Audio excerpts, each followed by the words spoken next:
নমস্কার, বিপুল দে জয়মা ইউটিউব চ্যানেলে সবাইকে আর একবার স্বাগত। আজকে আরেকটি নতুন ভিডিওতে নতুন আরেকটি জায়গায় আপনাদের সকলকে নিয়ে আমি পৌঁছে যাব এক নতুন গন্তব্যে, নতুন আরেকটি মন্দিরে। আপনারা আমার চ্যানেলে সমস্ত মঠ, মন্দির, আশ্রম এগুলোই দেখে থাকেন, প্রচুর ভালোবাসা পাই। আপনারা ভিডিও দেখেন, কিন্তু যারা নতুন আসেন তারা ভিডিও দেখে বেরিয়ে চলে যান। চ্যানেলটি সাবস্ক্রাইব করে পাশে থাকবেন এই অনুরোধ প্রথমেই করে রাখলাম। আজকে জ্যৈষ্ঠ মাসের ৩ তারিখ আর সামনেই 19শে জ্যৈষ্ঠ। 19শে জ্যৈষ্ঠ একটা বিশেষ দিন। এই বিশেষ দিন যারা লোকনাথ বাবার ভক্ত তারা সকলেই জানেন,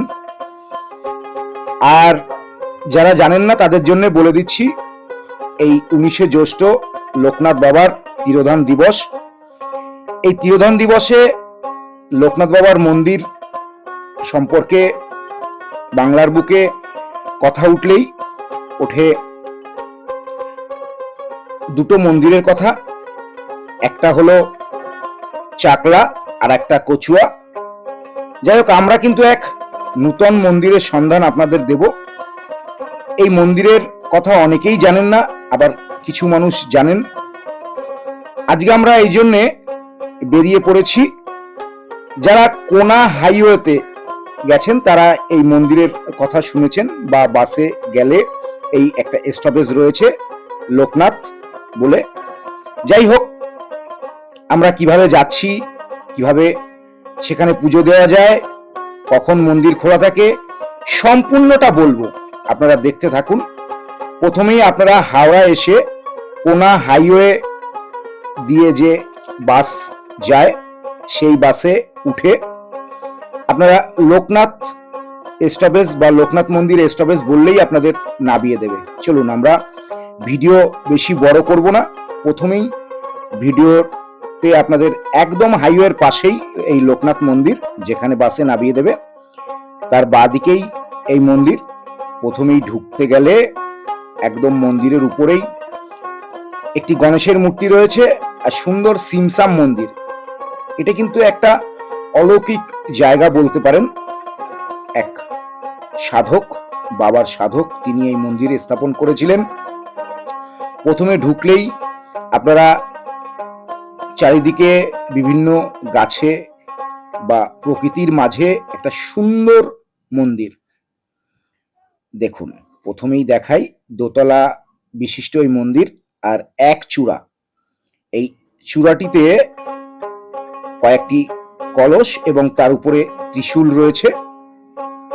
আর এই যে দোতলা টিনের শেড দেখছেন, এখানে বিভিন্ন রকম ধর্মালোচনা আর অনুষ্ঠানের দিন এখানে বিভিন্ন রকম ক্রিয়াকলাপ চলে। চলুন আমরা মন্দিরের ভিতরে নিয়ে গিয়ে বাবাকে দর্শন করাবো। প্রথমে ঢুকলেই আপনারা বাঁদিকে একটি শিবলিঙ্গ দেখতে পাবেন। দেখুন, সম্পূর্ণটা দেখিয়ে দেব।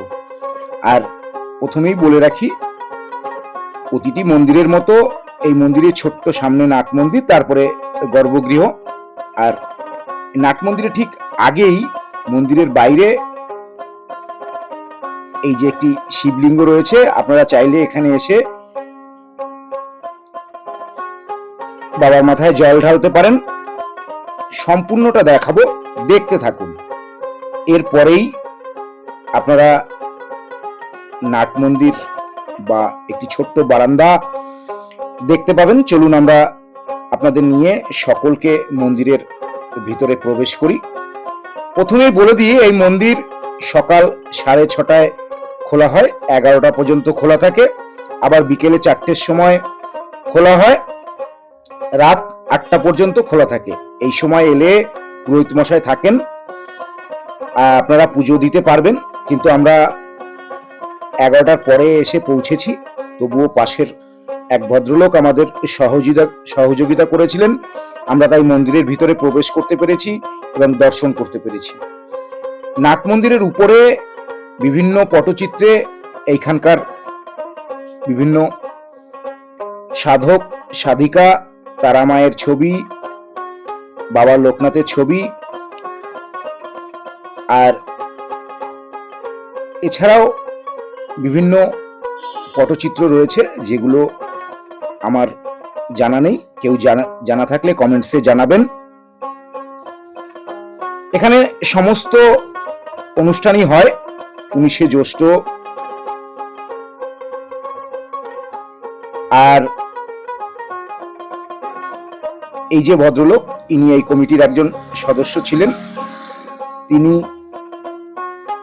পরলোক গমন করেছেন, তাই তার এখানে একটি পটচিত্র রয়েছে। এবার আপনাদের লোকনাথ বাবাকে দর্শন করাচ্ছি। সিমেন্টের তৈরি পদ্ম ফুলের উপরে বাবা বিরাজমান, নিত্য পূজিত হন, একথা তো বলার অপেক্ষাই রাখে না। আপনারা ধীরে ধীরে আপনাদের এই আলোটা সরে গেলে আপনি দেখবেন, চোখ দেখুন, বাবার চোখ যেন কাছে ডাকতে চায়। দেখুন,